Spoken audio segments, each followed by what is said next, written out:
बातमी राधाकृष्ण विखे पाटील यांच्या विधानाची संजय राऊत यांनी आत्मपरीक्षण करण्याची गरज आहे असं राधाकृष्ण विखे पाटील यांनी म्हटलंय। संजय राऊत यांना सल्ला दिलाय। तुम्ही सरकार आणलं महाराष्ट्रामध्ये, ती भारतीय जनता पक्षाच्या भरोश्यावर तुम्हाला यश मिळालं होतं। तुम्ही त्याच पक्षाच्या पाठीत खंजीर खुपसून राज्यातल्या जनतेची फसवणूक करून तुम्ही सत्तेवर आलात। त्यामुळे तुम्हाला सत्य सुद्धा फार काळ राहता आलं नाही। त्यामुळे आपण जे कृत्य केलेले आहेत, मला वाटतं त्या माध्यमातून इतरांच्याकडे पाहण्याचा दृष्टिकोन सुद्धा संजय राऊतांचा तो झाला असला पाहिजे। आणि स्वतः कोणावर आरोप करताना स्वतःही आपण, मला वाटतं, आपलं आत्मपरीक्षण करण्याची गरज आहे। मला वाटतं आता घोडा मैदान समोर आहे, उगाच काहीतरी वल्गना करून काही उपयोग नाही आहे। ज्यांना एकत्र व्हायचं एकत्र व्हावं, लोकशाही आहे, कोणी एकत्र होऊ शकतं, कोणी वेगळं होऊ शकतं।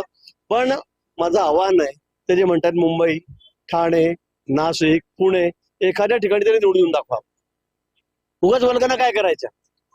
लोकांचा विश्वास भाजपवर आहे, लोकांचा विश्वास महायुतीवर आहे।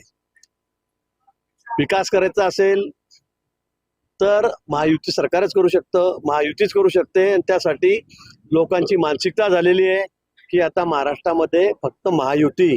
त्यामुळे आता यांच्या आपण तोंडाच्या वाफाचा रोज आपण सगळ्या धडकी बघतो आहोत। त्यामुळे मला असं वाटतं की फार गंभीरतेने घेण्याचा विषय नाहीये। आता घोडा मैदान समोर आहे, निवडणुकीमध्ये या, समोर या आणि निकाल लागल्यावर मग आपण भेटू।